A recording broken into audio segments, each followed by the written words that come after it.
नमस्कार दोस्तों, आज हम सुनने जा रहे हैं शनिराज व्रत कथा, जो शनिवार के दिन श्रद्धा और विश्वास के साथ कही और सुनी जाती है। जो भी ध्यान से इस कथा को सुनता है उस पर शनिराज की कृपा बरसती है और दुख कष्ट दूर होते हैं और जीवन में नए अवसर खुलते हैं। चलिए अब शुरू करते हैं कथा को। प्राचीन समय में अयोध्या के राजा दशरथ बड़े धर्मात्मा, परोपकारी और न्यायप्रिय थे। एक बार ज्योतिषियों ने राजा को बताया कि शनिदेव की ढैया पृथ्वी पर आने वाली है। यह ढैया किसी भी ग्रह पर पड़ जाए तो वहाँ कष्ट, अकाल, बीमारी और विपत्ति आने लगती है। राजा दशरथ चिंतित हो गए। वे अपने प्रजा को दुख में नहीं देख सकते थे। उन्होंने निश्चय किया, मैं स्वयं जाकर शनिदेव से प्रार्थना करूँगा कि वे धरती को कष्ट ना दें। राजा अपने रथ पर बैठे और आकाश की ओर बढ़ चले। आकाश में पहुंचकर उन्होंने देखा कि शनिदेव अपने वाहन गिद्ध पर सवार होकर पृथ्वी की तरफ बढ़ रहे हैं। राजा तुरंत उनके सामने आए और बोले, हाथ जोड़कर, भगवान शनिदेव, कृपया मेरी प्रजा पर दया करें। मैं आपसे विनती करता हूं कि अपनी ढैया पृथ्वी पर न डालें। शनिदेव ने राजा की विनती सुनी पर बोले, राजन, मैं किसी को बिना कारण कष्ट नहीं देता हूँ। जो कर्म करता है उसी का फल पाता है, परंतु तुम मुझे रोकने आए हो, यह तुम्हारा साहस और अपनी प्रजा से प्रेम है। मैं प्रसन्न हूँ।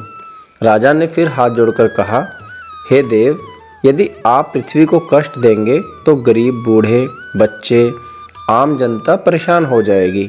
कृपया करके अपने प्रकोप को रोक लें। शनिदेव पिघल गए और बोले, दशरथ, मैं आज तुम्हारी बात मान लेता हूँ।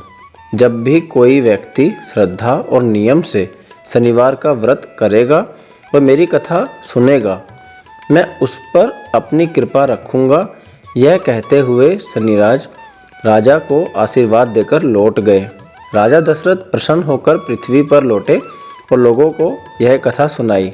तभी से शनिवार का व्रत और शनिदेव की पूजा का प्रचलन शुरू हुआ है। एक गांव में एक गरीब लकड़हारा रहता था। उसकी दिन भर की मेहनत से ही घर का चूल्हा चलता था, पर वह बड़ा ईमानदार था, दयालु और भगवान का भक्त था। हर शनिवार वह स्नान करके शनिदेव का व्रत रखता और पीपल के पेड़ के नीचे दीपक जलाता था। उसकी पत्नी भी उसके साथ पूजा करती थी। एक दिन शनिदेव ने सोचा, चलो देखते हैं यह लकड़हारा सच में भक्त है या सिर्फ दिखावा करता है।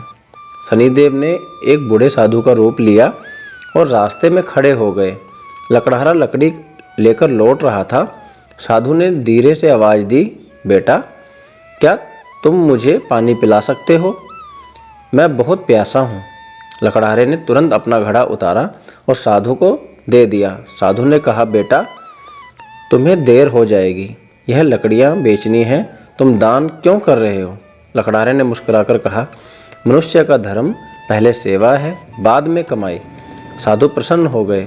उन्होंने लकड़हारे से कहा, बेटा, आज शनिवार है, क्या आज व्रत है? लकड़हारा बोला, जी बाबा, आज शनिदेव का दिन है, मैं उनकी कृपा से ही चलता हूँ। साधु ने कहा, अगर आज तुम्हारे घर कोई विपत्ति आए तब भी तुम शनिदेव को मानोगे? लकड़हारे ने दृढ़ता से कहा, हाँ बाबा, शनिदेव मेरे कर्मों का फल देंगे, वह गलत नहीं कर सकते। इतना सुनते ही साधु का रूप चमक उठा और वहाँ से शनिदेव का दिव्य स्वरूप प्रकट हो गया। लकड़हारा घबरा गया और चरणों में गिर पड़ा। शनिदेव बोले, बेटा, तुम्हारी श्रद्धा, सेवा और सच्चाई ने मुझे प्रसन्न कर दिया। आज से तुम्हारे घर पर कभी भी धन या भोजन की कमी नहीं रहेगी। इतना कहते ही लकड़हारे की बांस की टोकरी सोने की डालियों से भर गई।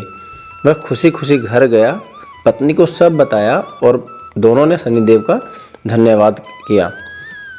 कथा के अंत में शनिदेव कहते हैं, मैं दुष्टों का नाश करता हूँ और सच्चे और ईमानदार लोगों पर हमेशा कृपा बरसाता हूँ। जो शनिवार का व्रत करता है, तेल का दीपक जलाता है, दान पुण्य करता है, पीपल की पूजा करता है, उसका दुर्भाग्य दूर होता है और जीवन में नई रोशनी आती है। शनिवार व्रत करने का बहुत सरल तरीका है। सुबह स्नान करके शनिदेव से क्षमा और कृपा की प्रार्थना करें।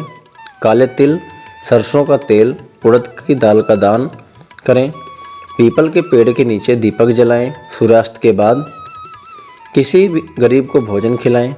शनिवार को बाल, नाखून और लोहे का सामान खरीदने से बचें। दिन भर सच्चाई और शांति से रहें और शाम को शनिराज की व्रत कथा सुने या पढ़ें। जो भी श्रद्धा से शनिवार का व्रत करता है और इस कथा को सुनता है, उस पर शनिदेव की विशेष कृपा होती है। जीवन के संकट कम होते हैं, रोग शोक मिटते हैं और घर में सुख शांति आती है। सभी के जीवन में शनिदेव मंगल करें, दुख को दूर करें और सुख समृद्धि दें। आपने कथा को अभी तक सुना, उसके लिए बहुत बहुत धन्यवाद। कृपया अगर आप चैनल पर नए हैं और ऐसी कथाएं और भी सुनना चाहते हैं और आपको ये वीडियो अच्छी लग रही है तो एक लाइक करें और लोगों तक इस कथा को ज़रूर पहुंचाएं ताकि उनका भी भला हो सके। और चैनल पर नए हैं तो सब्सक्राइब करना बिल्कुल ना भूलें। मिलते हैं फिर किसी नई कथा में। तब तक के लिए जय हिंद, जय भारत, जय शनिदेव।